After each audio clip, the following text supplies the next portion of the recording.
پاکستان کو لہو کی ضرورت پڑی، سب سے پہلے ہی گردن ہماری کٹی، پھر بھی کہتے ہیں مجھ سے یہ اہل چمن ہے،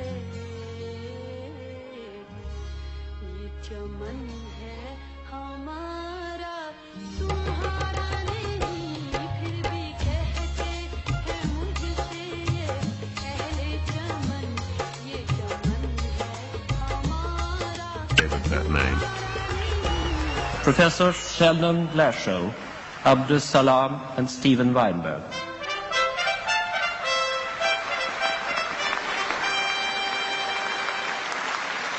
The inventors of the Standard Model, both the name Dr. Salam, I must tell you, is a pride of Pakistan. یعنی اگر کسی کو ان کے اوپر کوئی شک ہے تو وہ اس کو اپنا علاج کرانا چاہیے۔ پروفیسر عبدالسلام جو ہیں انتہائی قابل احترام اور دنیا کے مانے ہوئے اسکالر، نوبیل پرائز۔ آپ کو یاد ہوگا انہیں نوبیل پرائز جب ملا تھا وہ پاکستان آئے تھے کہ جہاں وہ سیٹ اپ کریں گے ہائر ایجوکیشن سائنسز میں ایک یہاں انسٹیٹیوشن بنائیں گے۔ انہیں اجازت نہیں دی گئی کہ یہ مسلمانوں کو خراب کرے گا۔ انہوں نے جا کے پنجاب یونیورسٹی کے وہ پڑھے ہوئے تھے اٹلی میں، پنجاب یونیورسٹی اٹلی میں انہوں نے قائم کیا، اور وہاں پر بطور خاص سب سے زیادہ مسلمان لڑکے ہی داخل کیے جاتے ہیں۔ ایک اور بات یہ ہے بڑی اور بتاؤ اس شخص نے جو بتایا، اسے کہا وہ بالکل ایک نئی تھیوری لے کر آئے تھے سائنس کی، جو ان سے پہلے کسی کے علم میں نہیں۔ جب ان سے پوچھا گیا کہ آپ اس تھیوری کی طرف کیسے گئے تو انہوں نے کہا میں قرآن پاک پڑھتے گیا، تو انہوں نے کہا میں قرآن پاک پڑھتے گیا۔ اس کا تو اس طرح کا تھا جذبہ، لیکن یہ کہتے ہیں وہ مسلمان ہی نہیں ہیں۔ اب یہ جو مسلمان ہیں جنہوں نے ایک سوئی تک ایجاد نہیں کی، یہ پتہ نہیں جس مذہب میں علم حاصل کرنے کے لیے بے شمار ہدایات دی گئی ہیں، یہاں تک کہا گیا کہ علم حاصل کرو خاتم چین جانا پڑے، علم کی بے پناہ تعریف کی گئی، علم کے رتبے کا ذکر کیا گیا، وہ تو ایک سوئی ایجاد نہیں کر سکے۔ اور جو شخص کہتا ہے میں نے قرآن پڑھ کے یہ تھیوری حاصل کی ہے، اس پہ نوبل پرائز لیتا ہے، وہ صدیوں سے ایک بڑا دماغ نہیں پیدا کیا اس ملک میں، ایک بڑا آدمی پیدا ہوا ہے۔ میں انٹلیکچولی بات کر رہا ہوں، یہ ملک ہے سب کا ہے۔ جناح صاحب کے اسٹیٹمنٹس ریکارڈ پہ ہیں کہ ہندو اپنی جگہ، فلاں اپنی جگہ، اس کو آپ جو بھی لیبل لگائیں، ڈاکٹر عبدالسلام اس کو ٹھڈے مار کے اس ملک سے باہر نکال دیے۔ صدیوں سے ایک بڑا آدمی بات کی ایکسپورٹ کی کہ پاکستان ایکسپورٹ کیا کرتا ہے، ٹیررزم ایکسپورٹ کرتا ہے، یہ ایک الزام ہے پاکستان۔ دو نام میرے ذہن میں آتے ہیں جی، ایک جنگ کی پیداوار ہے ڈاکٹر عبدالسلام، سائنس میں جو دنیا میں سب سے بڑا ایوارڈ مل سکتا ہے وہ نوبیل پرائز ہے، یہ جنگ میں پیدا ہوئے، ان کو نوبیل پرائز ملا، اور 6 ارب لوگ رہتے ہیں، صرف عبدالسلام صاحب کی سمجھ میں آیا کہ الیکٹرو ویک تھیوری کیا چیز ہوتی ہے، انہوں نے وہ تھیوری پیش کی دنیا کو اور ان کو اس پہ نوبیل پرائز ملا۔ پاکستان کے نامور سائنسدان تھے، ان کا تعلق انتہائی غریب طبقے کے ساتھ تھا، لیکن انہوں نے اپنی قابلیت کی بنا پر کیمبرج یونیورسٹی سے ریاضی اور فزکس میں اعلیٰ تعلیم حاصل کی۔ ڈاکٹر صاحب نے 1979 میں فزکس میں نوبل پرائز حاصل کیا تھا۔ یہ اسلامی دنیا کے کسی سائنسدان کو ملنے والا پہلا نوبل پرائز تھا۔ نوبل پرائز کے بعد جنوبی کوریا کے وزیر خارجہ ڈاکٹر عبدالسلام سے ملاقات کے لیے آئے، اور انہوں نے ڈاکٹر صاحب سے ایک عجیب فرمائش کی۔ انہوں نے کہا ڈاکٹر صاحب ہم چاہتے ہیں آپ کوریا کے 2000 سائنسدانوں کو لیکچر دیں۔ ڈاکٹر صاحب نے پوچھا کس موضوع پر؟ کوریا کے فارن منسٹر نے جواب دیا آپ ہمارے سائنسدانوں کو یہ لیکچر دیں کہ وہ نوبل پرائز کیسے حاصل کر سکتے ہیں۔ ڈاکٹر عبدالسلام نے حیرت سے پوچھا کیا کوئی سائنسدان صرف لیکچر سن کر نوبل پرائز حاصل کر سکتا ہے؟ کوریا کے فارن منسٹر مسکرائے اور نرم آواز میں بولے ہم یہ حقیقت جانتے ہیں، لیکن ہم آپ کو اپنے سائنسدانوں کے سامنے ایک رول ماڈل بنا کر پیش کرنا چاہتے ہیں۔ ہم انہیں یہ بتانا چاہتے ہیں کہ اگر پاکستان جیسے پسماندہ ملک کا ایک سائنسدان نوبل پرائز حاصل کر سکتا ہے تو کوریا کے سائنسدان بھی یہ اعزاز حاصل کر سکتے ہیں۔ دوسرا، ہو سکتا ہے آپ کا لیکچر سن کر ہمارے کسی ایک سائنسدان کے اندر نوبل پرائز حاصل کرنے کی خواہش پیدا ہو جائے، اور یہ خواہش ہماری اس محنت کا نتیجہ ہوگی۔ کیا وجہ تھی کہ پاکستان نے انہیں اس بے دردی سے ڈس اون کر دیا؟ میرے لیے تو یہ ایک بہت ہی افسوسناک بات ہے، کیونکہ بطور ایک سائنسدان کے میں وثوق سے کہہ سکتا ہوں کہ پاکستان کیا کسی بھی دوسرے ملک میں ان کے پائے کا کوئی سائنسدان نہیں رہا ہے گزشتہ 100-200 سال میں، اور اگر ہمیں کوئی بہت بڑے سائنسی ہیرو ڈھونڈنے ہیں تو وہ بہت پہلے ہی ہمیں تلاش کرنے ہوں گے. مثال کے طور پر ابن سینا یا ابن الہیثم، جو آج سے کوئی 800-900 سال پہلے کے ہیں.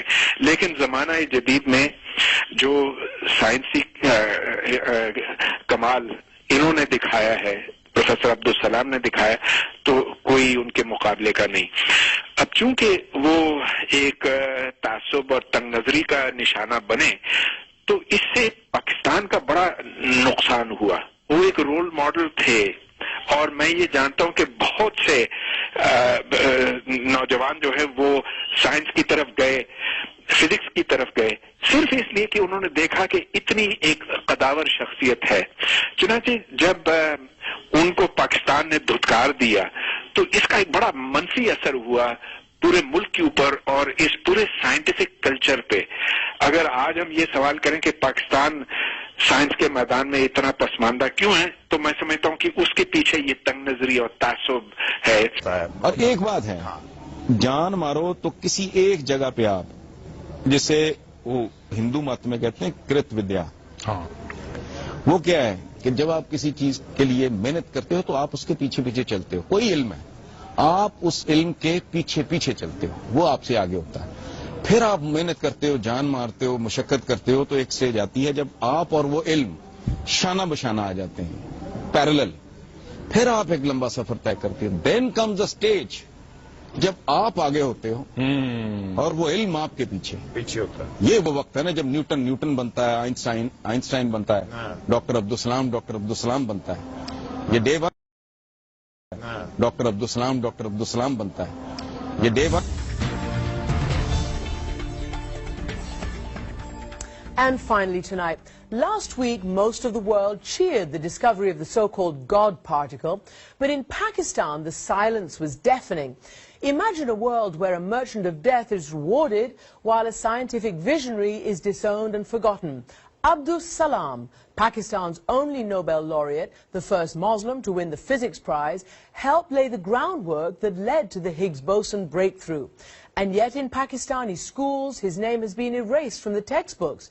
That's because Abdus Salam, who died in 1996, was a member of the Ahmadi sect, considered heretics by the Sunni majority, and barred by an act of parliament from even calling themselves Muslims.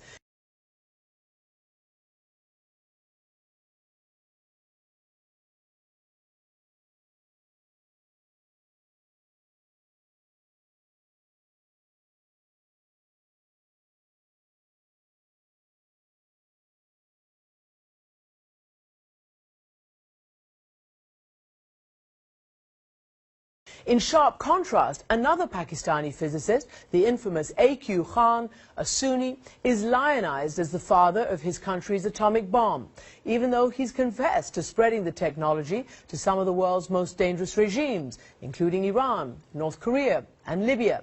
Abdus Salam is officially forgotten in his own country, but his life's work lives on, a quantum leap towards understanding our universe. That's it for tonight's program. Meantime, our inbox is always open. amanpour@cnn.com.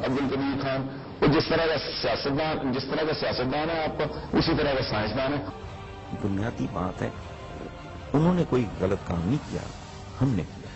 ہم نے ان کو ضرور سے زیادہ بانس پہ چڑھا دیا. ایک ایسی چیز بھائی میرے جس کو استعمال ہوئے 65-66 سال ہو گئے، وہ اگر آج آپ نے بنا لی ہے تو آپ نے کوئی اوریجنل کام نہیں کیا. میں یہ کہہ رہا ہوں آپ نے چوری چکاری کی.